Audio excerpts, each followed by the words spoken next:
Imagine, if you will, a soldier's helmet. It's cracked, Yeah. right?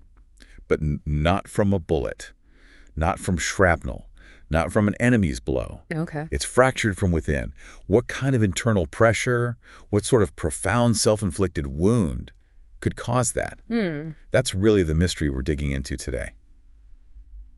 Welcome to a deep dive into how World War I fundamentally, unmade the British establishment. Yeah. This wasn't, a conscious act of self-destruction, more like a catastrophic, almost accidental blow that just dismantled its power, its wealth, and maybe most critically, its confidence. It's a really compelling idea, and our mission here is to sort of unpack it layer by layer. We've looked closely at a whole stack of sources, historical accounts, parliamentary figures, academic analyses, all trying to pull out the key bits of knowledge for you. We're looking at the data, sure, but also the human stories behind this incredible unmaking. And that's crucial, isn't it? It's not just numbers, it's the people. So to really get this, we're looking at three main areas, all connected. First, the human cost, staggering, and especially how it hit the elite disproportionately. Second, the huge systemic shocks, economic, political, imperial, the foundations rattling. Yeah, the ripple effects. Exactly.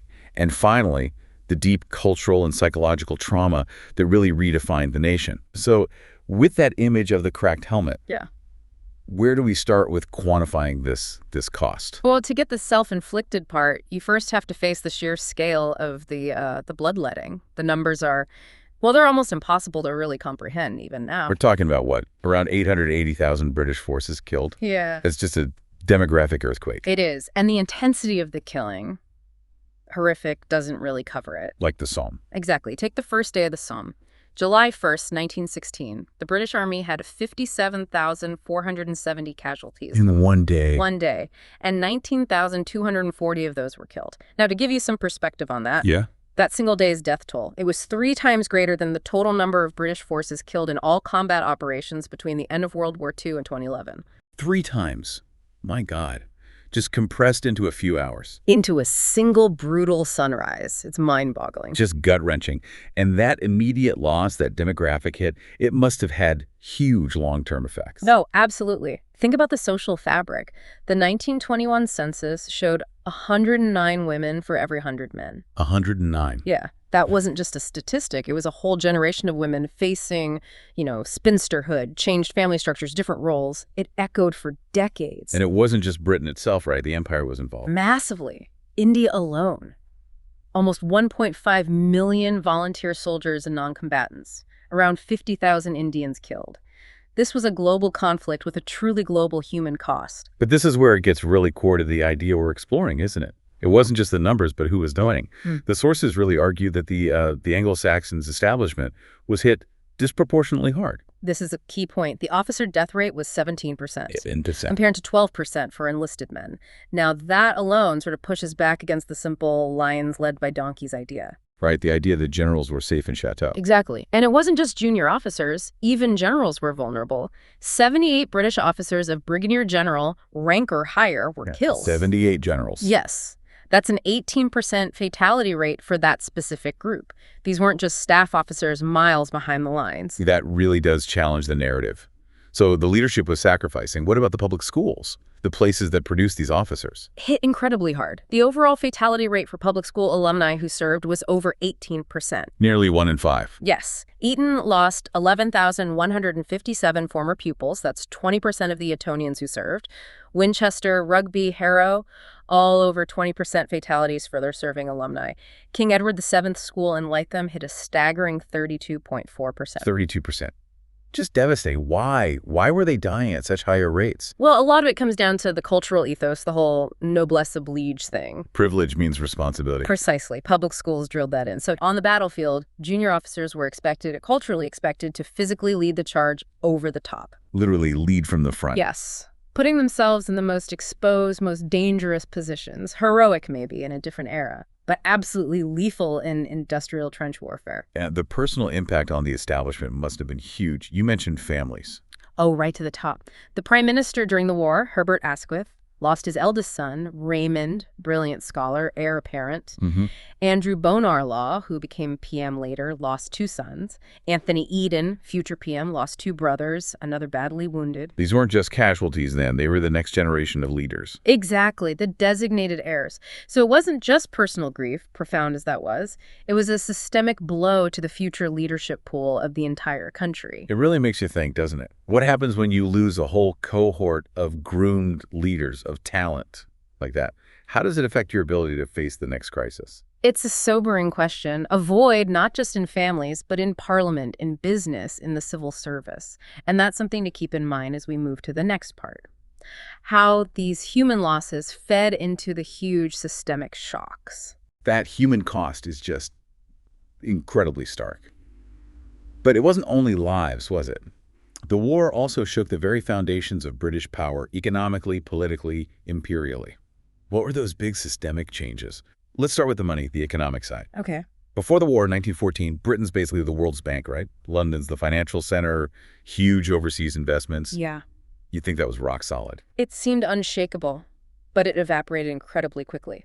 War spending just exploded over 25% of GDP every year between 1915 and 1918. A quarter of the entire economy. On war. Yeah. And to pay for it, they had to sell things off. They liquidated 10% of Britain's domestic assets and a catastrophic 24% of its overseas assets. Wow. A quarter of its foreign wealth gone. Gone. That whole golden age of Britain investing capital all over the world, it just stopped.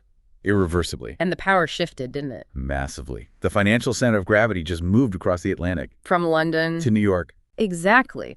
Britain, for the first time, became a major debtor nation, borrowed about $4 billion from the U.S. Treasury just in 1917-18. Wall Street became the place to go for loans. America's financial rise was cemented. And after the war, the debt must have been enormous. Crippling. National debt went from about $0.6 billion, 25% of GDP in 1913, to $7.8 billion, 130% of GDP by 1920. Whoa. Over 5 times the relative size? Yes, and exports struggled badly, too. Mid-1920s, they were only at about 3/4 of the pre-war level. The economy was just fundamentally weakened. And then they made that decision about the gold standard. That seems controversial. Hugely. Returning to gold in 1925 at the old pre-war exchange rate, $4.86 to the pound, is now seen by many historians as a massive policy blunder. Why was it so bad? It made the pound too expensive, which meant British exports were suddenly much dearer for other countries to buy, and imports became cheaper. Okay, so bad for industry. Very bad. It forced deflation sucking money out of the economy, led to uncompetitive exports, and really baked in high unemployment. It averaged about 11.5% in 21-22. One analysis suggests this policy mistake effectively doubled the war's economic cost in the long run. Wow. So economic disaster piled on economic strain. How did this affect politics? The old order must have been shaken. Shattered, really. The pre-war political landscape just fractured. The Liberal Party, which had been dominant, basically tore itself apart. The Asquith versus Lloyd George split. Exactly. A fatal split, driven by wartime pressures. They never really recovered their position as one of the 2 main parties. And who filled that gap? Labor. The Labor Party's rise was massively accelerated by the war. The war effort empowered the working class. Trade union membership doubled from 22% to 44% of the workforce. 44%. Huge. Huge. And politicians had made that powerful promise of a land fit for heroes for the returning soldiers. You couldn't just ignore the masses anymore. And the voting system changed too, right? Dramatically. The Representation of the People Act in 1918. That was a genuine watershed moment. What did it do? It massively expanded who could vote, added 7.7 million men, basically all adult men, and crucially 8.5 million women over 30 who met property qualifications. 8.5 million women voting for the first time. Yes, it completely changed the game. British democracy was fundamentally altered. The establishment, the old ruling class, now had to actually appeal to ordinary people. A radical shift. And the result was the political system we basically saw for the rest of the century. Pretty much. A new 2-party system emerged. Labor versus the Conservatives, and this new, more democratic pressure also pushed towards building the foundations of the modern welfare state. How so? Well, you start seeing new programs. The out-of-work donation for ex-servicemen, a new Ministry of Health, major public housing acts to build those homes fit for heroes, the Education Act of 1918 raising the school-leaving age. It was a fundamental shift in what people expected the state to do. So the economy's weakened, politics is transformed, What about the empire? That seemed like the bedrock of British power. It did seem unassailable, didn't it? Before 1914, when Britain declared war, the whole empire was automatically in, no questions asked. But the war changed that. Profoundly. The immense sacrifices made by the Dominions, Canada, Australia, New Zealand, South Africa. Think Gallipoli for the Anzacs, Vimy Ridge for the Canadians. These experiences forged distinct national identities. Forged in blood, you could say. Absolutely. And they weren't willing to just be extensions of Britain anymore. They insisted on signing the Treaty of Versailles individually. They joined the League of Nations as separate states. Asserting their independence. Yes. It was a clear signal. And this was later formalized by the Statute of Westminster in 1931, recognizing their legislative autonomy. And India. You mentioned their huge contribution earlier. India's story is one of profound betrayal, really. Over 1.4 million Indians volunteered, many believing it would lead to self-government, to Swaraj. But that's not what happened. Quite the opposite. Britain responded to post-war unrest not with reform, but with repression. Things like the Rowlatt Acts in 1919, allowing detention without trial. And Amritsar. And the horrific Amritsar massacre, where British troops fired on unarmed civilians, killing hundreds. That event, that betrayal, shattered any remaining faith in British promises and became a massive catalyst for the independence movement. And the soldiers returning home. They'd seen the world. They'd seen their British officers, their colonizers, up close, scared, vulnerable, human. The awe was gone. They returned with very different ideas about British superiority. It's a strange paradox, then. Yeah. Because didn't the empire actually get bigger after the war? Territorially, yes. Yeah. Britain gained mandates over former German and Ottoman lands in Africa and the Middle East, reached its largest ever extent on the map. But these weren't valuable assets like India. They were costly, unstable liabilities. Think Palestine, Iraq. And Britain, now economically weakened and dealing with a more demanding population at home, simply couldn't afford the cost, financial or political, of policing this expanded, restless empire. So you can really see how all these wounds, economic, political, imperial, were connected. Deeply interconnected.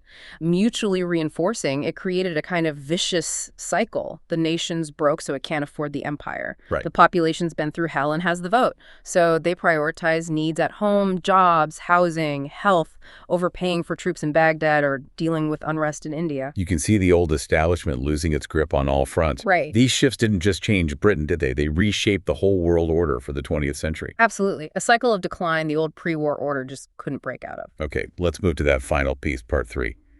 The psychological trauma, the wound in the mind. You could argue this was the deepest cut of all. I think you could, because it wasn't just about losing people or money or land. It was about losing belief, losing the certitudes, the values that underpinned the whole Edwardian establishment. And this is where the idea of the lost generation comes in, right? Exactly. A term Gertrude Stein apparently used, made famous by Hemingway.